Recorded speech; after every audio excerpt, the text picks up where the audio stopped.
Sorry. Oh, there we go. There you go. Well, I'm here at the airport and my flight leaves in 2 hours. For some reason, I don't find this odd at all. Everyone's making fun of me. I'm not making fun of you. Everyone's making fun of me because I'm talking to a camera. I But didn't you know say what? that. That's okay because everyone's gonna love this when I get back. It's very Come home okay. with an Australian guy too. For me. Don't ask your brother to do that, sweetheart. For me. He will not think you're good at it. But These are the people that mean a lot to me and the people that I'm going to miss. So, 25 hours later, after 3 of my 3 flights being delayed, I finally made it to Sydney. And after a very long queue in customs, I finally made it out. The airport actually made it really easy for me to get my cell phone hooked up, and it seems that mobile service here is actually cheaper than it is in Canada. Shocking, considering that's about the only thing that's cheaper. Then I spent some time getting public transport figured out, and finally I made it to my hostel. Blue Parrot Backpackers, a small hostel of about 52 beds, situated in a nice part of Sydney for sightseeing.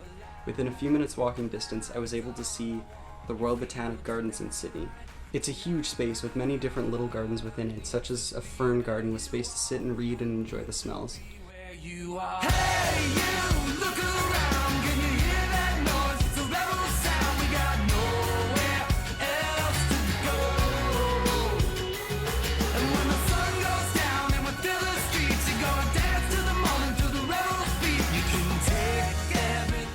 Even more interesting to me was the succulent gardens.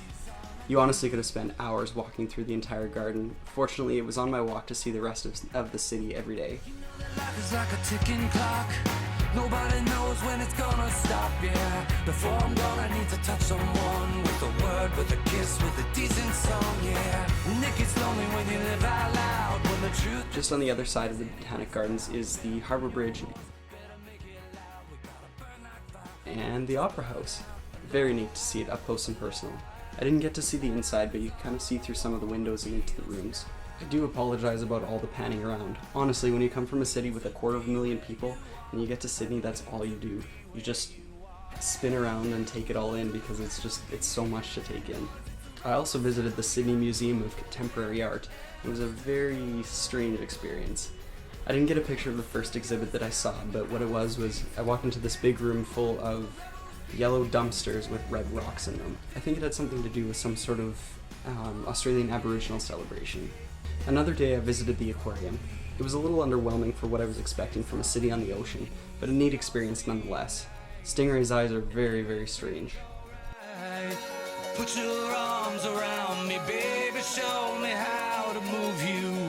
'Cause there's no worries, there's no cares. Feel the sound that's everywhere. But take what's ours for once and baby. Walking through the tunnels underneath the sharks and seeing their mouths was very neat too. Hey, you, look around. Can you hear that noise? It's a rebel sound. We got nowhere else to go.